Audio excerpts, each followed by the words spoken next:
Bien. Bueno, buenos días con todos. He decidido presentar mi artículo de una manera un poco diferente. Utilicé la plataforma de Miro para poder crear como una plantilla que me sirva no solamente para este artículo, sino también para más artículos en los que yo puedo utilizarlo como una referencia para hacer un análisis adecuado del mismo. Entonces, en primer lugar, vamos a tener la fotografía o un capture del tema del título del artículo en sí. Bien, aquí en este primer apartado tenemos lo que es el tipo de estudio. Este tipo de estudio para este caso va a ser un randomized clinical trial, pero en este tipo de artículo es prospectivo. Entonces aquí aparece como un apartado también que nos indica que este es un estudio primario. Consiguiente tenemos el análisis cienciométrico y bibliométrico. Si lo agrandamos, podemos ver aquí cada una de la información que nos brinda este artículo, que forma parte de cada una de las plataformas que nos van a dar el factor de impacto, el índice H, el cuartil y el índice de citaciones, del autor de correspondencia perteneciente a este artículo, el índice H del autor de correspondencia, el agent factor, el article influence, el SJR y los plugmetrics. Para este caso en específico, el artículo no contaba con plugmetrics en Scopus, pero sí contaba con la demás información referente. También hemos hecho el análisis de cada uno de sus autores y nos pudimos dar cuenta que el autor de correspondencia era el que tenía más relevancia, porque contaba con un índice H mucho más alto que los demás. Y los demás fluctuaban más o menos entre las mismas métricas. Bien, ahora, se decidió diseccionar el artículo por cada una de sus partes. Entonces empezamos con el título y el abstract. ¿Qué información nos va a poder brindar este título y abstract? Las variables. Entonces tenemos la variable independiente, que es la que no va a ser influenciada y no va a ser modificada por otras variables, y la variable dependiente. Nuestro tema se basa en sí de cómo vamos a utilizar el iRootBP Plus en una pulpotomía parcial y los efectos que esta va a causar, si va a generar o no va a generar la formación de un puente dentinario para poder lograr el efecto de la pulpotomía parcial. Entonces, en este caso, la variable independiente sería el iRootBP Plus en la pulpotomía parcial, y la variable dependiente, que puede ser o no modificada, sería la formación del puente dentinario. El siguiente apartado que se consideró fue la introducción. ¿Qué información vamos a tener de la disección de esta introducción? El planteamiento del problema. El planteamiento del problema es el que nos va a dar la causa del por qué se está realizando este artículo y nos va a ayudar a resolver qué dudas es lo que queremos llegar a descubrir con esta investigación. Entonces, para este caso del artículo que ya estuvo realizado, primero se delimitó el problema. Y en este caso, el tiempo en el que se realizó el artículo fue durante el año 2016 al 2017.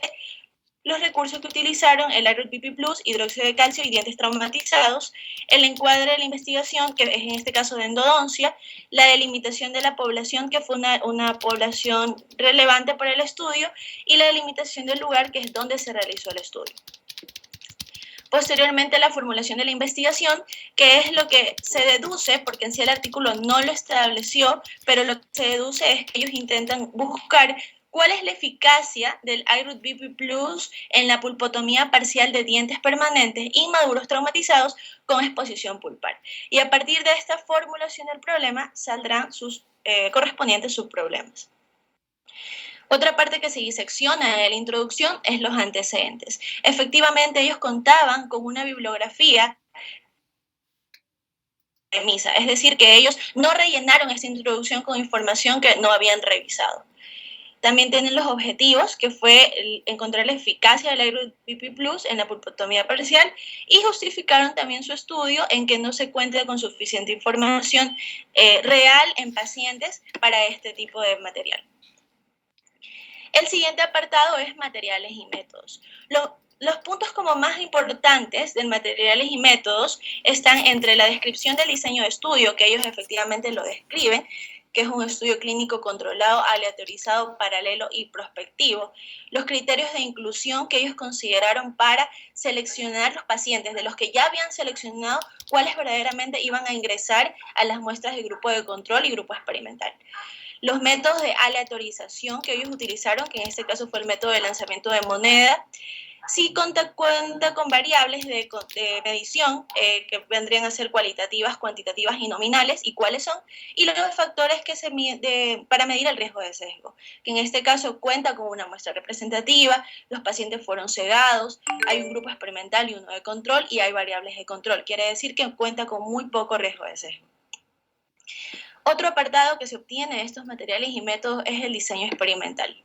Efectivamente, ellos tuvieron una aprobación de Comité Institucional de Ética en Investigación, tuvieron una firma de consentimiento informado de los pacientes que formaron parte del estudio, contaron con una muestra representativa, tuvieron una validez interna en el caso de este apartado porque contaron con grupos de control y grupo experimental, y tuvieron un adecuado análisis estadístico de los datos porque utilizaron estos adecuados métodos de análisis de los resultados que obtuvieron.